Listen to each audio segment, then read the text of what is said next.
Hi guys, welcome back to our channel. ప్రతి నెల జీతం వస్తుంది, కానీ నెలాఖరులు ఖాళీగా డబ్బు కనిపించట్లేదా? అసలు సమస్య తక్కువ జీతం కాదు, చిన్న చిన్న అలవాట్లు, మన పొరపాట్లే మన జీవితాన్ని డిసైడ్ చేస్తాయి. కాబట్టి మనము ఈ అలవాట్లను తప్పకుండా తెలుసుకోవాలి. ఈరోజు మీ ఇంట్లోనే సులభంగా పాటించగల 15 డబ్బు ఆదా చేసే అలవాట్ల గురించి తెలుసుకుందాము. వీటిలో కొన్ని మాత్రమే పాటించిన సంవత్సరానికి ₹1000 ఆదా చేయవచ్చు. అవేంటో ఇప్పుడు మనము ఖచ్చితంగా తెలుసుకుందాము.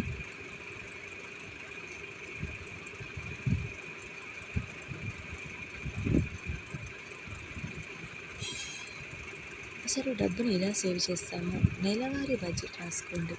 డబ్బు ఎక్కడ ఖర్చు అవుతుందో తెలియకపోతే సేవింగ్ అసాధ్యం. ప్రతి నెల ఆదాయం, ఖర్చులను ఒక నోట్బుక్ లేదా మొబైల్లో నమోదు చేయండి. ఇలా నమోదు చేయడం వల్ల మనకు చాలా వరకు డబ్బు అనేది సేవ్ అవుతుంది.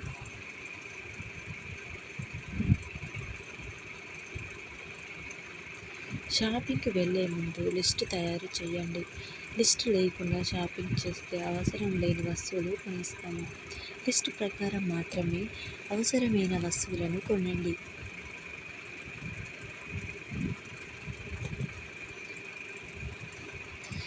ఇంట్లోనే ఎక్కువగా వంట చేయండి. బయట భోజనం, ఫుడ్ డెలివరీ ఖర్చు చాలా ఎక్కువ. వారంలో ఎక్కువ రోజులు ఇంట్లో వండుకొని తినడం వల్ల మంచి సేవింగ్ అవుతుంది. కాబట్టి ఇంట్లోనే ఎక్కువ వండడానికి ట్రై చేయండి.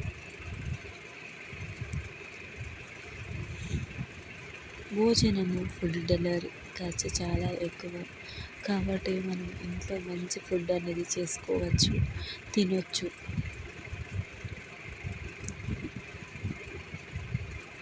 ఖాళీ గదుల్లో ఫ్యాన్, లైట్లు ఆఫ్ చేయండి. LED బల్బులు ఉపయోగించండి.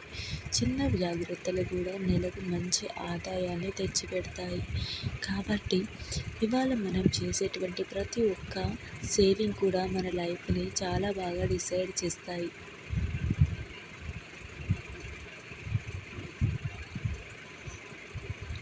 నీటిని వృధా చేయకండి. ట్యాపులు లీక్ అవుతుంటే వెంటనే సరిచేయండి. నీరు ఆదా చేస్తే నీటి బిల్లు కూడా తగ్గుతుంది. చాలా వరకు నీటిని వృధా చేయకుండా నీరుని మనము సేవ్ చేయాలి. ఆఫర్లు మోసపోవద్దు. బై టు గెట్ వన్ అని అవసరం లేని వస్తువులు కొనద్దు. డిస్కౌంట్ ఉన్నందుకు కాదు, అవసరం ఉన్నప్పుడు మాత్రమే కొనండి.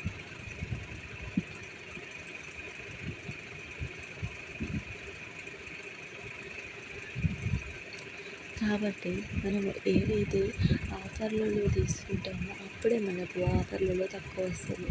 ప్రతి నెల సేవింగ్ని ముందుగా పెట్టండి. జీతం వచ్చిన వెంటనే కొంత మొత్తాన్ని సేవింగ్స్ అకౌంట్ లేదా ఆర్డీలో వేయండి. మిగిలిన డబ్బుతోనే ఖర్చు చేయండి.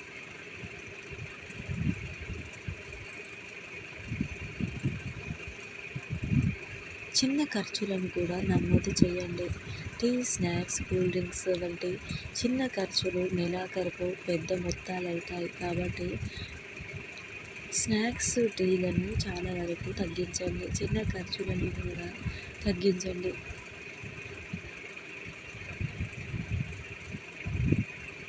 ఇంట్లో ఉన్న వస్తువులను పూర్తిగా ఉపయోగించండి. షాంపూ, సబ్బు, గ్రోసరీ వంటి వస్తువులు పూర్తయ్యే వరకు కొత్తవి కొనొద్దు. ఇలా మనము వెంటనే తెచ్చుకోవడం వల్ల ఉన్నాయి కదా ఎక్కువ వాడేద్దాం అన్నట్టు మన మనసు చెప్తుంది. సో ఇలా మనము వాడకుండా కొన్నిగా మనం వాడుతూ పోవాలి. ఇంట్లోనే చిన్న కూరగాయలను పెంచండి. కరివేపాకు, కొత్తిమీర, పుదీనా, మిరప వంటి మొక్కలు పెంచితే కొంత ఖర్చు తగ్గుతుంది.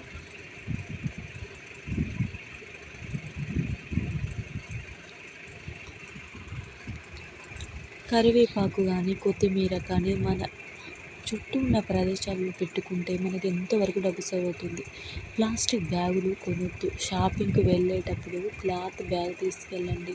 ప్రతిసారి చిన్న ఖర్చు కూడా చాలా తగ్గుతుంది. కాబట్టి మనం ఏదైతే చేస్తున్నామో అంటే ఖర్చులను చాలా వరకు తగ్గిస్తున్నాము కదా. సో ఇంట్లోనే చిన్న రిపేర్ నేర్చుకోండి. బల్బు మార్చడం, చిన్న లీక్ సెట్ చేయడం వంటి పనులు మీరు చేస్తే డబ్బు చాలా వరకు ఆదా అవుతుంది.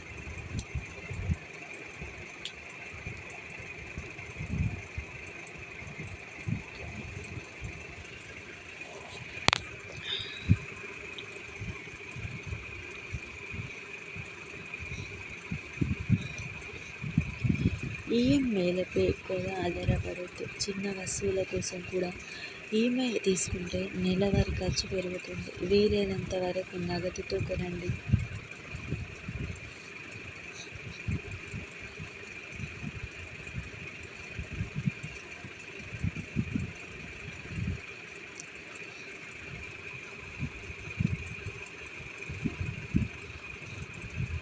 మొత్తం కుటుంబం కలిసి సేవింగ్ అలవాటు చేసుకోండి. ఒక్కరే కాదు, ఇంట్లో అందరూ డబ్బు విలువ తెలుసుకుని ఖర్చు చేస్తే సేవింగ్ మరింత బాగా పెరుగుతుంది.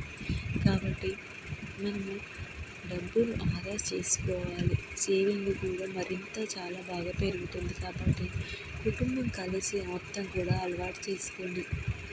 డబ్బు ఆదా చేయడం అంటే ఎక్కువ సంపాదించడం కాదు, సరిగ్గా ఖర్చు చేయడం. సో దీన్ని మనము 15 అలవాట్లలో చూసాము. ఇలాంటి ఉపయోగకరమైన వీడియో కోసం తప్పకుండా మన వీడియోని లైక్ చేయండి, షేర్ చేయండి, సబ్స్క్రైబ్ చేయడం అసలు మర్చిపోకండి. ఇలాంటి మనీ సేవింగ్ టిప్స్ మన వీడియోలో చాలా వరకు ఉన్నాయి. ఇవి అందరూ కూడా చూసి ప్రతి ఒక్కరికి షేర్ చేయండి. ఎందుకంటే చిన్న చిన్న అలవాట్లే మనకు చాలా దెబ్బతీస్తాయి లైఫ్లో. సో ఇవి అనేవి చాలా తప్పకుండా పాటించండి.